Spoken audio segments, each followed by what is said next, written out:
welcome back to my channel. If you're new, my name is Jessie and I release videos every Monday, usually about plants and all the planty things. So if you'd like to subscribe to this channel, you can go ahead and do that. That would be amazing.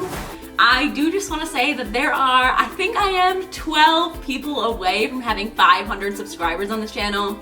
And that to me is like,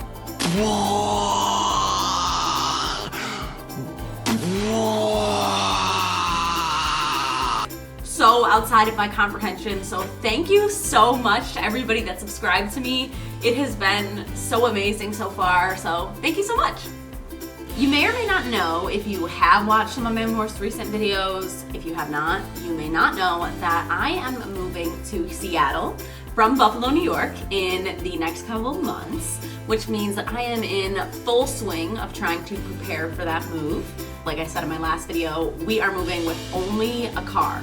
Actually, it was 2 videos ago, now that I'm thinking about it, but we are moving with only a car. No trailer, no pods, nothing like that. So it has been quite a journey for me to minimize and condense my plant collection to fit them all, by all I mean all the important ones, into bins that are gonna go into my car, which is the process that I've been going through right now, which means that unfortunately I've had to get rid of tons of plants that I've had.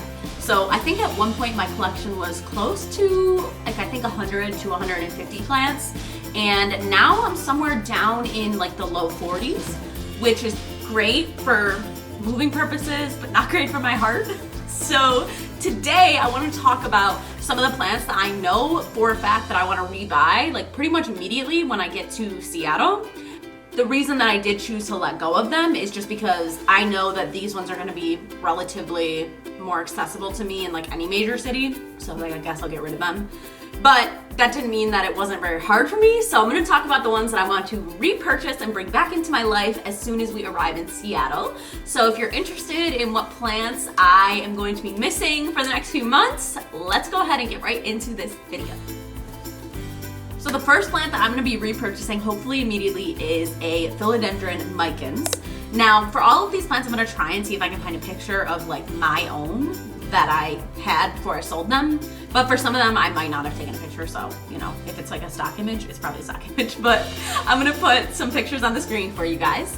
And so philodendron micans are one that I personally think are very underrated because they're more common. You know, you can kind of get them at big box stores, pretty much all local nurseries. At least, I mean, obviously this is subjective, but around me you can get them pretty frequently. So I did have to get rid of my philodendron micans, which was kind of a bummer because it like tripled in size for me from the time that I had it. But I had to get rid of it, so hopefully I will be getting a new one. I think philodendron micans are really, really great plants because they trail so quickly. Like if you're looking for a fast growing trailing plant, philomicans is definitely the way to go because they just get so full and lush. So hopefully I'll be getting another one soon. One of the ones I am going to be rebuying, and it was really hard for me to give up, was a silver satin pothos. And the reason it was so hard for me to give it up originally is because it is one of the ones that I struggle with. I killed 2 of them before I finally kind of got the hang of growing this one that I had, and then it was so long and so tenderly. But I had to get rid of it because you can definitely buy them at like pretty much all Lowe's, I think, or all Home Depot. You know, you could find them really easily, so I'm gonna get another one. Hopefully I don't kill this one, you know, but we'll see. The next plant that I'm definitely gonna be rebuying is going to be 2 plants actually, and that is I just lumped them together, but that is a lemon lime maranta and a rabbit's foot maranta, or like a variegated maranta. That's what they call the rabbit's foot maranta. And that is because those are the only 2 maranta slash like prayer plant slash calathea varieties that I've been able to keep alive. I talked about in my last video how difficult I think calatheas are to keep alive. And I think that for some reason those 2 maranta varieties are just like a little bit less finicky. And so I've had both of them in the past and I really, really loved both of them. And I was very sad to have to get rid of them, but onward and upward. So hopefully I'll be able to find the same ones in this new city, but we'll see. The next plant that I want to buy when I get to Seattle is hopefully a Hoya Crimson Queen, because I had one that I loved that started growing so beautifully for me with so much beautiful pink variegation on it. But I did end up selling it because I know that you can buy them like pretty easily. So I got rid of my Hoya, but I have the Hoya bug, and so I will be taking like some of my more rare varieties of Hoyas, but hopefully when I get there I can buy a Hoya Crimson Queen and even a Hoya Crimson Princess if I find them, because I've never had a princess, so I don't know, we'll see. The next plant that I really hope to find when I pretty much hopefully as soon as I arrive, because it was I think the hardest for me to get rid of, is a Ficus Taneke, which is the rubber tree variety that is like that cream and then like beautiful watercolor, like almost camouflage markings on it. I had the most beautiful specimen in my home. It had 3 big like stalks coming out with big beautiful leaves, not juvenile at all. Like it was so mature and so pretty, and I think I only paid like $35 for it when I got it. And that was like a great deal because now I feel like they're more expensive. So it was really hard for me to let go of that one. So I'm hoping that I'm able to find one in the future. But I don't know, like I am worried about that because now when I see them in the store, I do see them, but they're like very small little juvenile varieties. And it's been a long time since I've seen like a larger one in stores. So that was definitely like the hardest one for me to get rid of. And I'm really hoping that I'll be able to find another one in like a comparable size when I get there. I really hope so because it's really hard to get rid of my favorite plants. The next plant that I want to buy when we get to Seattle is hopefully a Monstera Adansonii. I will, hopefully, I'm gonna try and keep my narrow form because I have one narrow form that's like barely hanging on and has like come back from the dead, and I really like want to keep it alive, so I'm hopefully going to be bringing that one with me. But I want to get another wide form because again I had like this huge specimen in my house. It was growing so many tendrils and like tripled in size since I got it, and I did decide to sell it because I was like, I don't know, they're kind of common, like they're not super common, but definitely can be found in other places. So I did part with it, but I'm definitely hoping to get another Adansonii because I really love Monsteras. Like, I don't know if you know this about me, but I love Monstera varieties, so it's been really hard for me to get rid of my Monsteras. The next plant that I'm hoping to rebuy was kind of an easy decision for me to let go of originally, and that is a Tradescantia Nanook plant. I think I learned how to say that correctly, but correct me in the comments if I still am not saying that right. But yeah, a Tradescantia Nanook, which is the purple variety, the one that's like kind of all over Instagram right now. And the reason that was easy for me to give up is because I see them everywhere now. Like I go into any local grocery store, any big box store now, and they have them. They're very easy to propagate. They're very quick growers. So I think that, you know, they're just kind of like pumping them out. So I got rid of the one that I have. I actually gave it to my partner's mother because, you know, she wanted to brighten up her home. So hopefully I'll be able to find another one probably pretty cheap, I would imagine. I'm hoping so.